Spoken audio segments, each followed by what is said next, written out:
Acts chapter 24.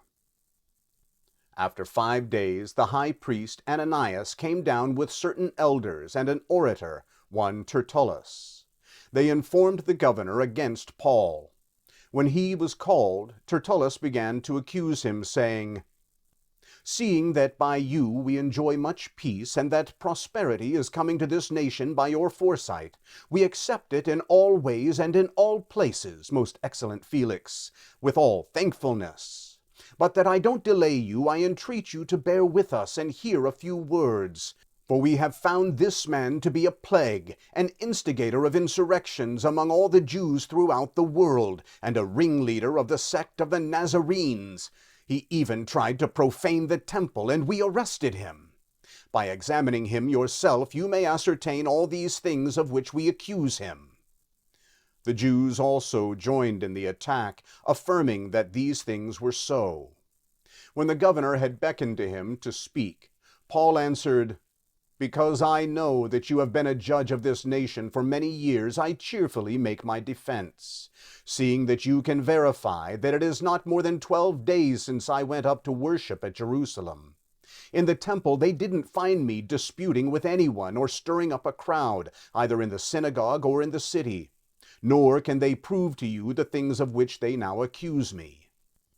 But this I confess to you, that according to the way which they call a sect, so I serve the God of our fathers, believing all things which are according to the law, and which are written in the prophets, having hope toward God, which these also themselves look for, that there will be a resurrection of the dead, both of the just and unjust.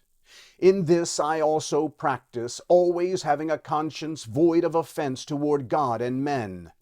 Now after some years I came to bring gifts for the needy to my nation, and offerings, amid which certain Jews from Asia found me purified in the temple, not with a mob, nor with turmoil. They ought to have been here before you, and to make accusation if they had anything against me. Or else let these men themselves say what injustice they found in me when I stood before the council, unless it is for this one thing that I cried standing among them.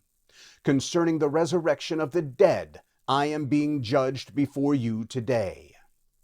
But Felix, having more exact knowledge concerning the way, deferred them, saying, "When Lysias, the commanding officer, comes down, I will decide your case." He ordered the centurion that Paul should be kept in custody, and should have some privileges, and not to forbid any of his friends to serve him or visit him.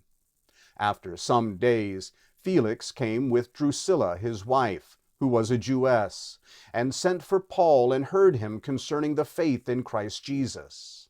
As he reasoned about righteousness, self-control, and the judgment to come, Felix was terrified and answered, "Go your way for this time, and when it is convenient for me, I will summon you." Meanwhile, he also hoped that money would be given to him by Paul, that he might release him. Therefore also he sent for him more often and talked with him.